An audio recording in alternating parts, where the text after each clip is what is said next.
My name is Daryl. Welcome to this session that discusses the auto-sequencing of asset number and/or badge number, which is available in 23B in the Oracle Utilities Work and Asset Cloud service. In this session, we will talk about this new feature and how it can impact your business.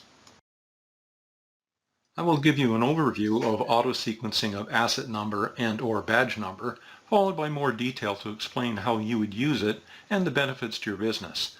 Then we'll walk you through a demonstration.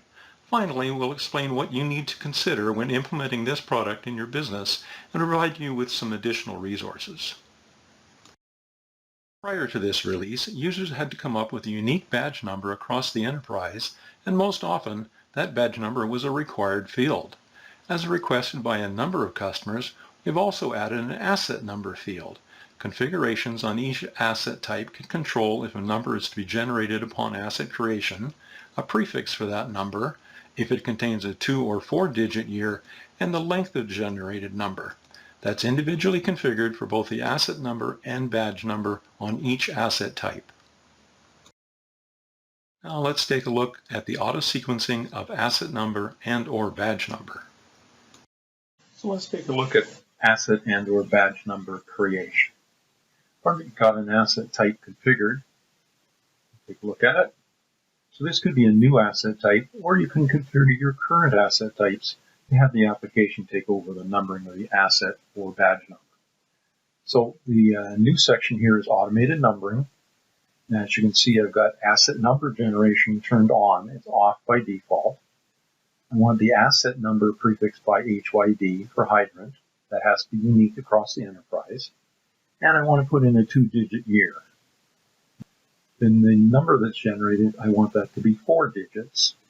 I am going to generate a badge number as well, but I'm not going to put a prefix on it. I'm not going to put a year on it. I'm just going to make it 5 digits. So let's go take a look at an asset that I've created from this asset type. So here's my hydrant asset. And as configured, the asset number starts with HYD, followed by the year, 23, followed by 4 digits of the number. Badge number, no prefix, no year, just straight 5 digits. Now let's go take a look at another combination.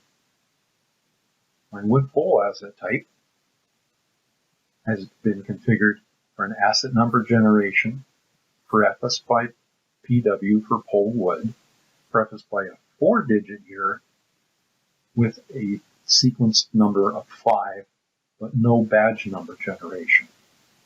Now let's go take a look at a pole that was generated from that asset type.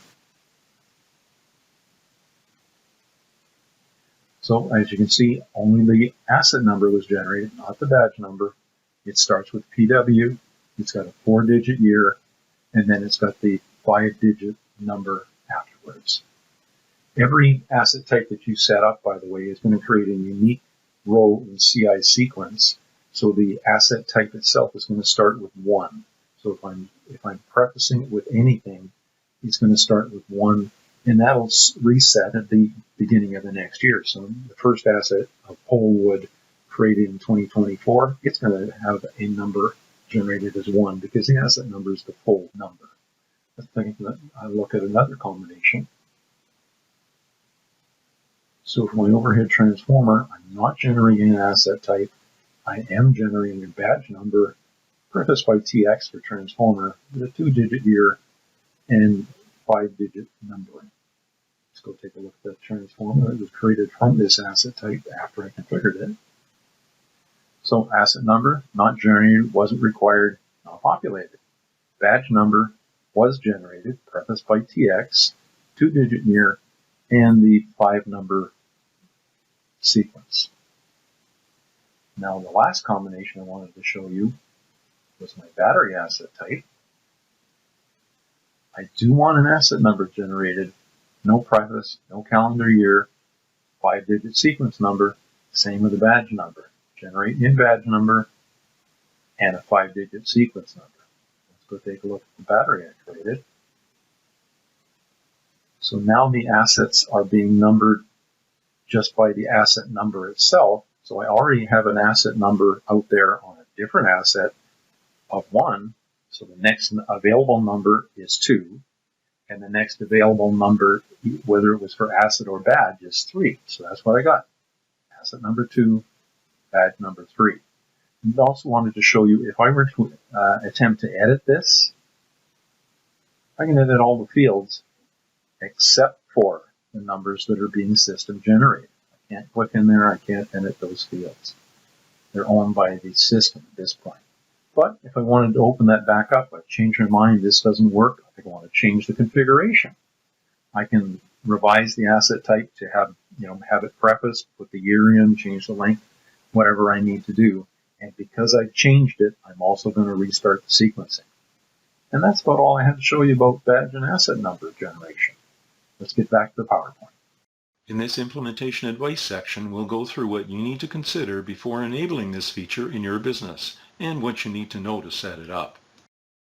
Here are the decisions and configurations that need to be made for each asset type. The default, if you don't address each asset type, is for the numbers to be manually generated. That means that existing clients do not have to do anything if they don't want to take advantage of this new functionality. For additional information about the auto-sequencing of asset number and/or badge number, see the Work in Asset Cloud Service documentation on Oracle Help Center, which is available at docs.oracle.com. The current content of the training available within the Oracle Utilities WAM and WAX certification learning path that you can access on Oracle University at education.oracle.com does not cover this content. That training is based on a prior release and is in the process of being updated. This concludes this presentation. Thank you for watching.